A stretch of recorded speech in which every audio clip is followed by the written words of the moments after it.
Hey, what's up guys? Welcome to the channel. So in today's video, we're back out at one of my flip properties. I don't know if you remember this property specifically, but we did a video on it about a month or so ago, and we toured you through the property and we were trying to figure out exactly what direction we were gonna go with it. Were we gonna do a full go, or were we going to do more of a fluff and buff? We did end up going with the fluff and buff. Since then, we have finished up the renovations, we've listed the property, and now we are pending, which is amazing. We're gonna get into all the numbers on this deal today and how much we are gonna make. But before we do that, I do wanna just tour you through the property so you can see how everything turned out. So let's head inside and take a look. So before we head inside, one thing that was a bit of a change order on this property. Originally, we were not planning on doing exterior paint. After we kind of got into the project a little bit, we said, hey, you know what? It's relatively cheap to get the exterior painted and it'll make the curb appeal look a lot better. So exterior paint got added to the budget. This garage door, that's original. We did not paint that, but we did the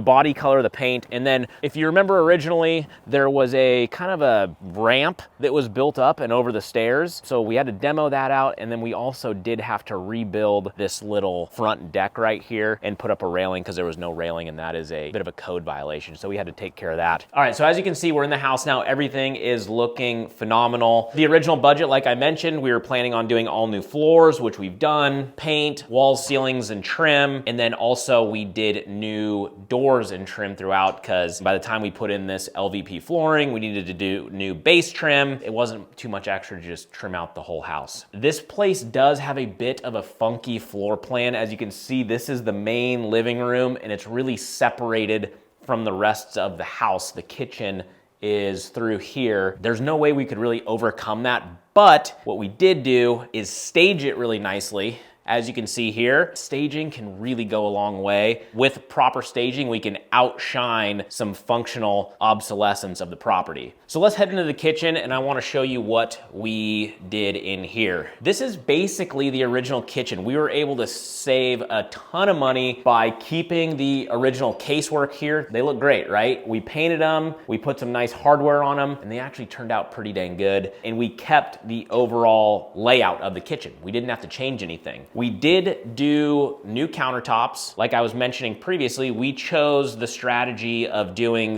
basically the fluff and buff, which means, hey, we're gonna do as little to the property as possible, try to keep that budget cheap, which is why we went with these butcher block countertops. Normally, if we were doing a full go on this thing and we were redoing all the casework and whatnot, we would be putting in some sort of solid surface countertop, like a quartz or a granite, where we probably would have spent $3,500 in countertops alone. These countertops cost us $1,000 installed. We're able to shave $2,500 off the budget by going with a butcher block style countertop. They turned out phenomenal. In my opinion, it matches kind of the older cabinetry a little bit better versus old cabinetry with brand new quartz. Also, kind of looks a little bit funny. It's like, why did you put these brand new expensive counters on these older cabinets, where I think this ties it together a little better. So another upgrade we did was upgrading the heat source. So originally there were the old school baseboard heaters in every room. They just take up so much room and so much wall space. Obviously a central heating system is like the ultimate solution. But again, here we're trying to stay on the cheap side. Putting in cadets in each room is a significant upgrade from just a baseboard heating system. So we chose to do that as well. Cruising back into these bedrooms here, one thing we did have to do was frame in a closet.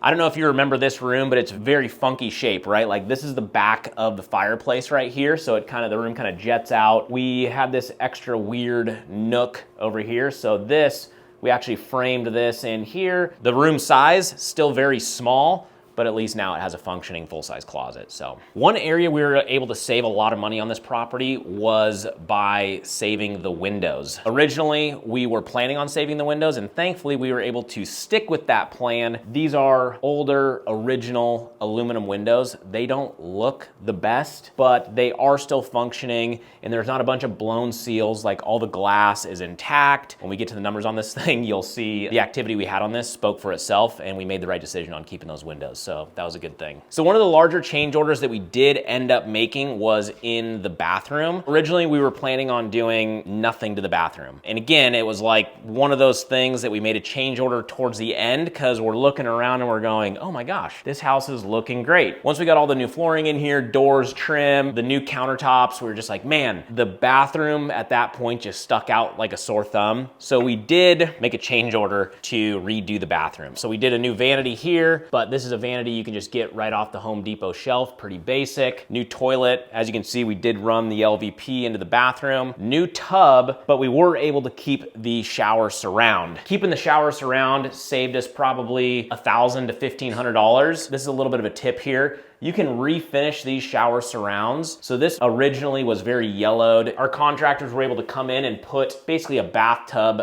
shower surround epoxy over the top here and refinish it to where now it's white, it pops, it looks good, and it matches everything else in this bathroom. So all in all, it was definitely the right decision doing a change order in this bathroom because it's not a high-end bathroom by any means, but it is the only bathroom in the house. We wanted it to look good. So one area that I've seen some flippers make a big mistake, in my opinion, is when they do go in and do a fluff and buff style renovation like this one is here, you know, flooring, paint, etc.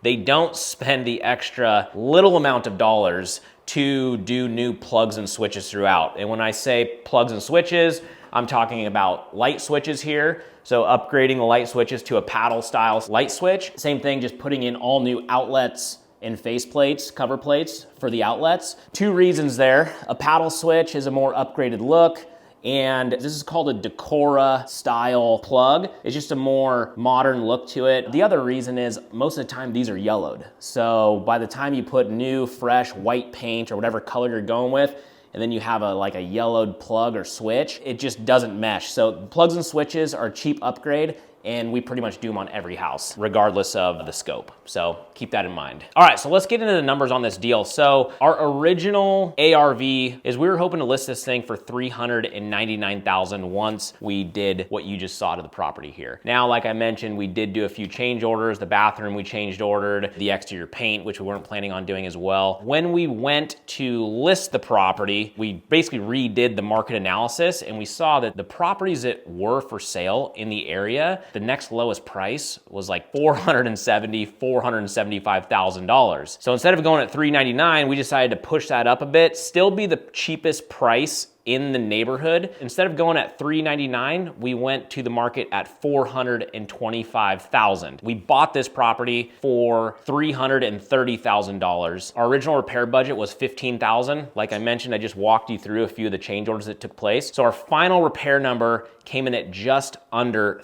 $30,000. We could have got away with only doing 15, but again, we needed to do the bathroom, exterior paint, etc., etc. So that puts us at our basis of $360,000.